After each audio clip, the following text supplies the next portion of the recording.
If you own silver right now, you need to hear this.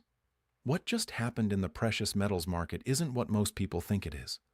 While everyone's panicking about the recent correction, something far more significant is unfolding behind the scenes. And the people who understand what's really happening are making moves that could define their financial future for the next decade. Let me show you what I mean. When gold and silver both dropped sharply this week, the mainstream financial media immediately jumped on the narrative that the precious metals bull market is over.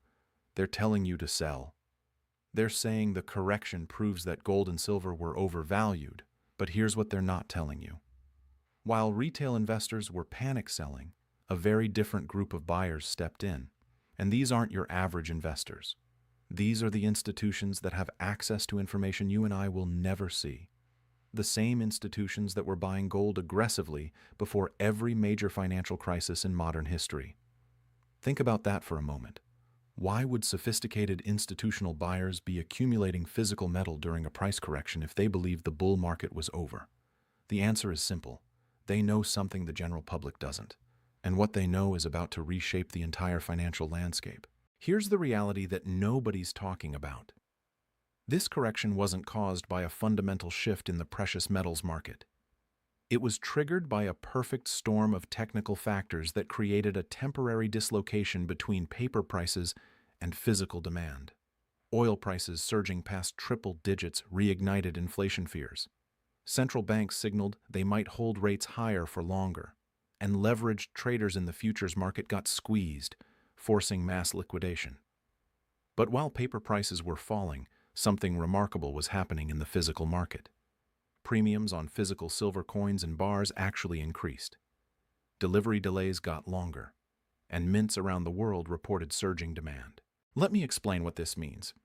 When paper prices fall but physical premiums rise, it tells you that the real market, the market for actual metal you can hold in your hand, is completely disconnected from the paper trading market.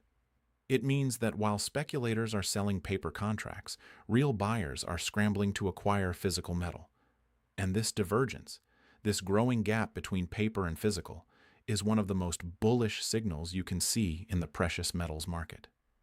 Now, before we go further, I want to make sure you have access to the information that thousands of American retirees are already using to protect their wealth. I've put together a free guide that breaks down the strategies these folks are implementing right now. It's in the description below. No cost, no obligation, just the information you need to make informed decisions about your financial future. Let's talk about what's really driving this market. The correction everyone's focused on is just noise. The real story is what's happening at the structural level. Global silver production has been declining for years.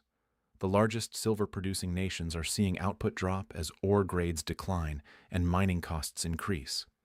Meanwhile, industrial demand for silver continues to surge. Solar panel manufacturing alone is consuming silver at unprecedented rates. Electric vehicles require significantly more silver than traditional cars. And the push toward renewable energy and electrification is just getting started. But here's where it gets interesting. The silver market is tiny compared to other commodity markets. The entire annual silver production is worth less than what some tech companies spend on stock buybacks in a single quarter. This means it doesn't take much capital to move the silver market significantly, and when you combine declining supply with surging industrial demand and growing investment demand, you create the conditions for a supply squeeze that could send prices to levels most people think are impossible. Let me give you some context. Back when silver hit its previous all-time high, industrial demand was a fraction of what it is today. Solar panels barely existed as a major industry. Electric vehicles were a novelty. The green energy transition was just a concept. Now it's a multi-trillion-dollar global initiative that's consuming silver at rates that would have seemed absurd just a few years ago. And this demand isn't discretionary. You can't build solar panels without silver. You can't manufacture the electronics that power modern life without silver. This is structural demand that's not going away regardless of economic conditions. Now let's talk about what central banks are doing. While the media focuses on short-term price movements, central banks have been on a gold buying spree that's unprecedented in modern history. They're not buying paper gold. They're not buying gold ETFs. They're demanding physical delivery of actual gold bars. And they're doing it at a pace that's accelerating, not slowing down. Why? Because they understand what's coming. They see the same debt levels we all see. They see the same currency debasement, they see the same geopolitical tensions, and they're preparing for a monetary system that looks very different from the one we have today. Think about what happened when Nixon closed the gold window back in the early 70s. Gold was trading around $35 an ounce. Within a decade, it had surged past $800. That's more than a 20-fold increase. And that happened in an era when global debt levels were a fraction of what they are today, when government deficits were measured in billions instead of trillions, when the concept of negative interest rates would have been considered insane. Now we're living in a world where debt has exploded to levels that can never be repaid through traditional means, where central banks are trapped between fighting inflation and preventing economic collapse, where the entire financial system is built on a foundation of currency creation that has no historical precedent. What do you think happens to precious metals in that environment? History gives us a pretty clear answer.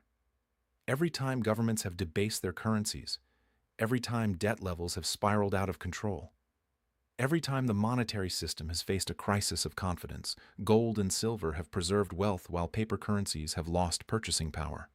This isn't speculation. This is documented history going back thousands of years. But here's what makes the current situation different. In previous crises, the general public had time to react. Information moved slowly. Markets adjusted gradually. Today, everything happens at digital speed.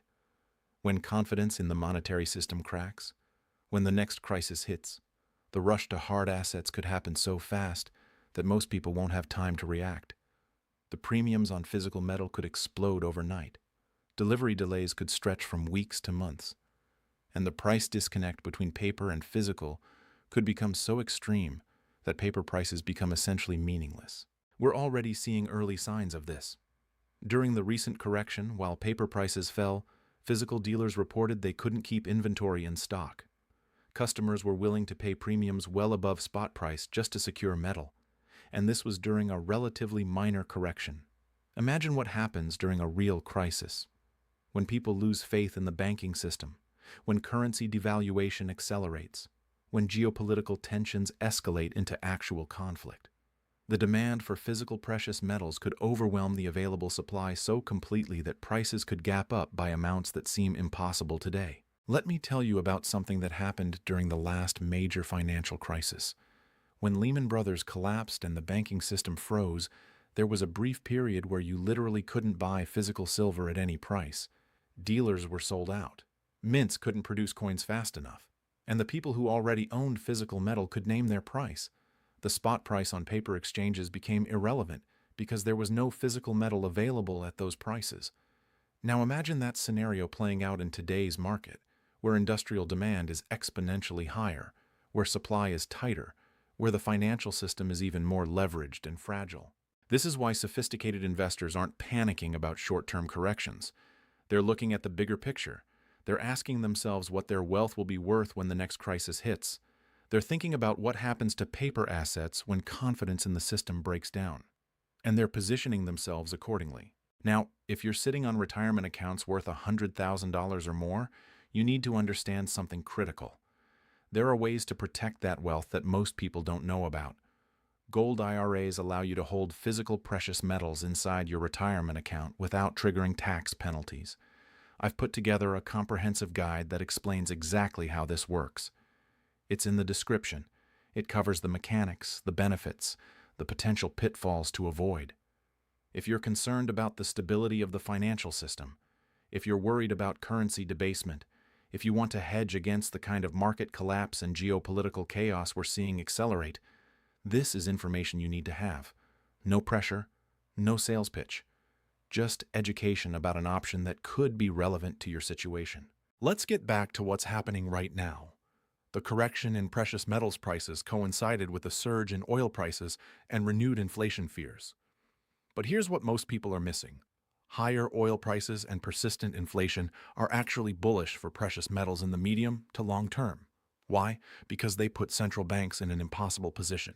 If they raise rates aggressively to fight inflation, they risk crashing the economy and triggering a debt crisis. If they keep rates low or cut them, They risk losing control of inflation entirely. Either scenario is bullish for gold and silver.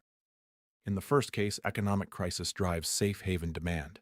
In the second case, currency debasement drives inflation hedging demand. This is the trap that central banks have created for themselves.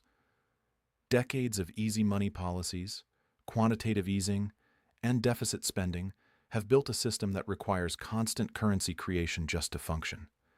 But that currency creation inevitably leads to inflation, and inflation forces central banks to raise rates. But higher rates threaten to collapse the debt bubble that the entire system is built on. It's a cycle that has no good ending, and the people who understand this cycle are buying precious metals because they know that gold and silver are the only assets that maintain their value regardless of which way this plays out. Look at what's happening with the BRICS nations. They're actively working to reduce their dependence on the dollar. They're settling trade in their own currencies. They're accumulating gold reserves at unprecedented rates. And they're building alternative financial infrastructure that bypasses the Western banking system entirely. This isn't a conspiracy theory. This is openly stated policy from countries that represent nearly half the world's population. When the dollar's role as the global reserve currency is challenged, when international trade starts flowing through alternative channels, what do you think happens to the value of dollar-denominated assets? And what do you think happens to the value of hard assets like gold and silver that have been money for thousands of years? The technical picture in the silver market is particularly interesting right now. The recent correction took prices down to levels that represent significant support based on historical patterns. The commercial traders, the big banks and institutions that trade silver futures, have reduced their short positions to levels we haven't seen in years. This is important because commercial traders are typically on the right side of major moves. When they're heavily short, it usually means prices are near a top. When they reduce their shorts significantly, it often precedes major rallies. And right now, their positioning suggests they're expecting higher prices ahead. But the real story isn't in the charts or the technical indicators. It's in the fundamentals that are reshaping the entire precious metals market. The supply and demand dynamics for silver are unlike anything we've seen in modern history. You have declining mine production meeting surging industrial demand at the same time that investment demand is starting to wake up. And all of this is happening in a market that's so small that even modest capital inflows can move prices dramatically.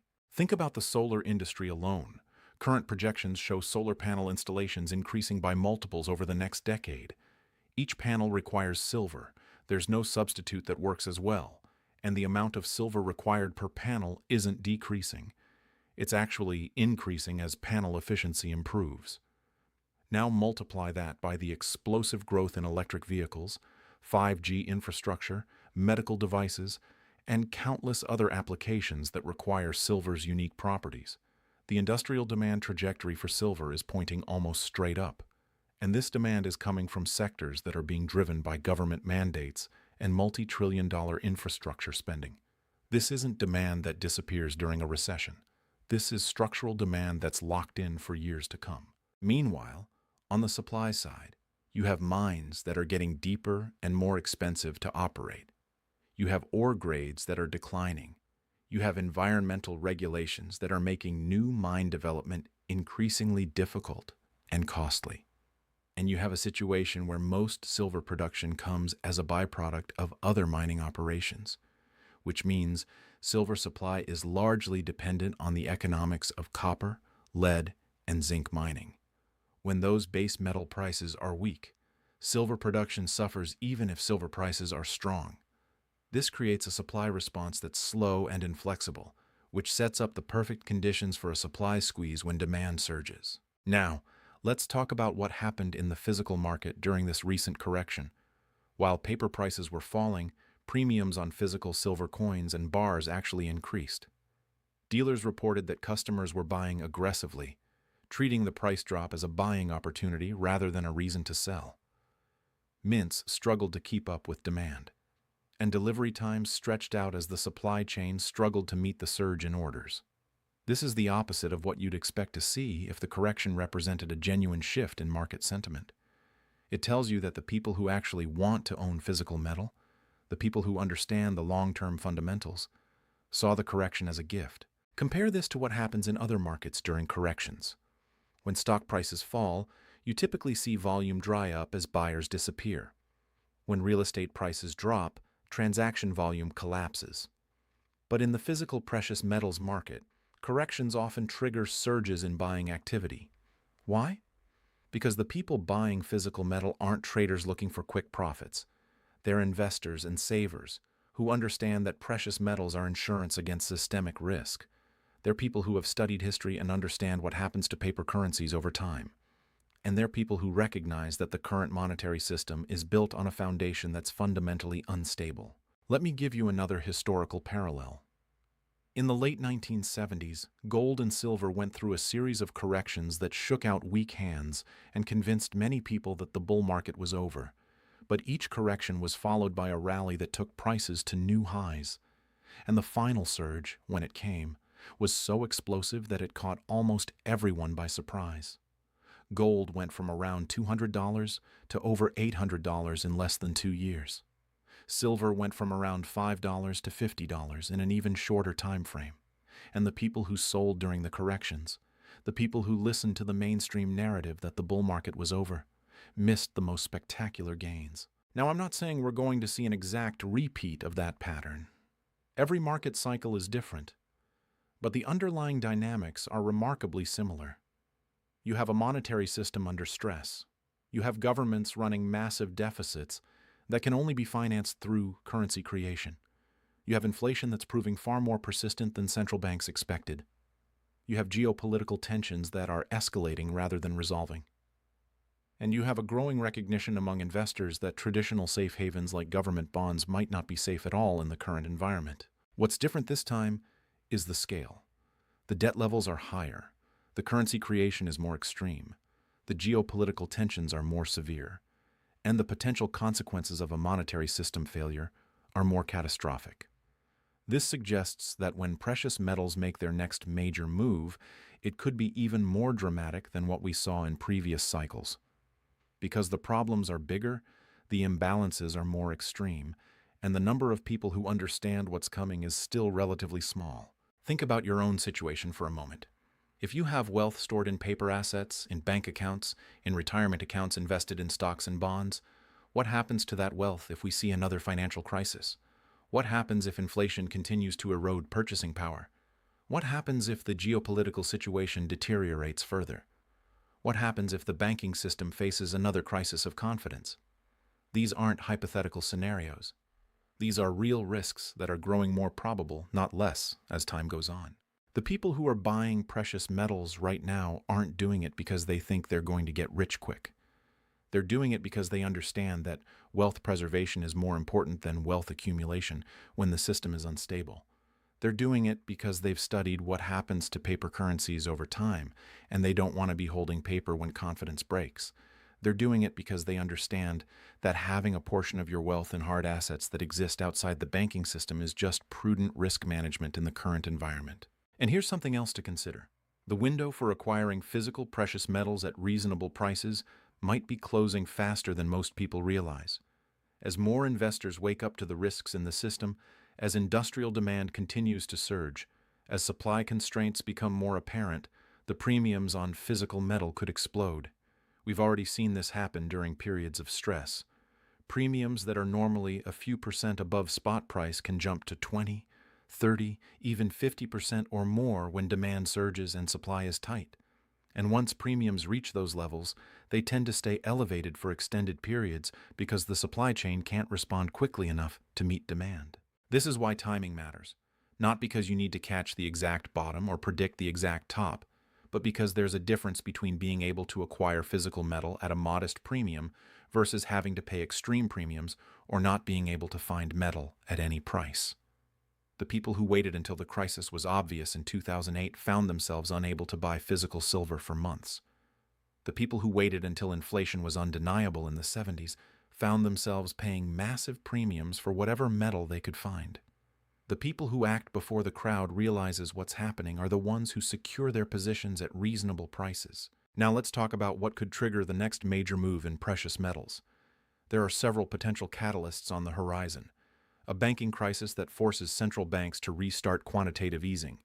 A geopolitical event that disrupts global trade and financial flows. an inflation surge that forces central banks to choose between economic collapse and currency debasement, a debt crisis in a major economy that spreads contagion through the financial system. Any of these events could trigger a rush to hard assets that overwhelms the available supply of physical precious metals. But here's what's really important to understand.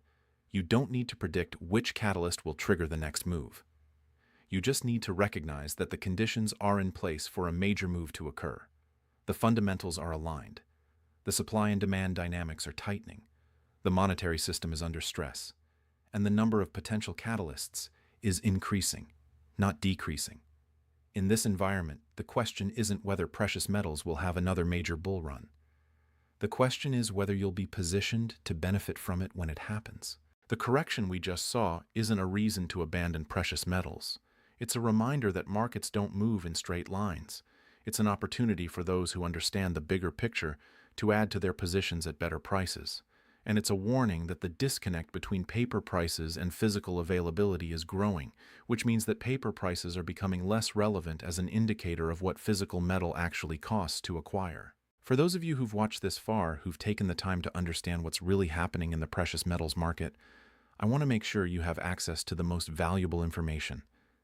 That free guide I mentioned earlier, the one that thousands of American retirees are already using, it's in the description. And if you're serious about protecting your wealth, if you have at least $100,000 in retirement accounts, I'm offering something extra.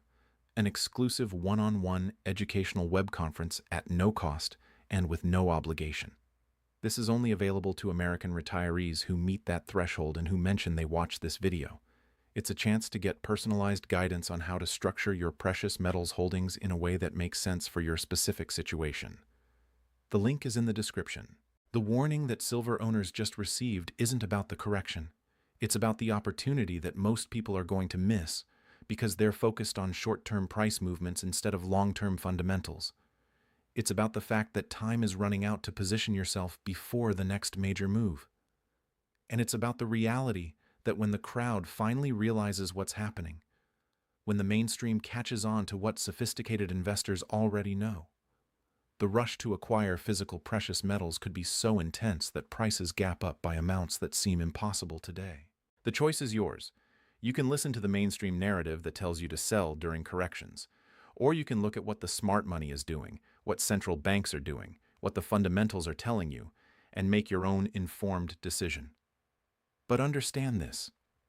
The people who preserve and grow their wealth during times of monetary chaos are the ones who act before the crisis is obvious to everyone.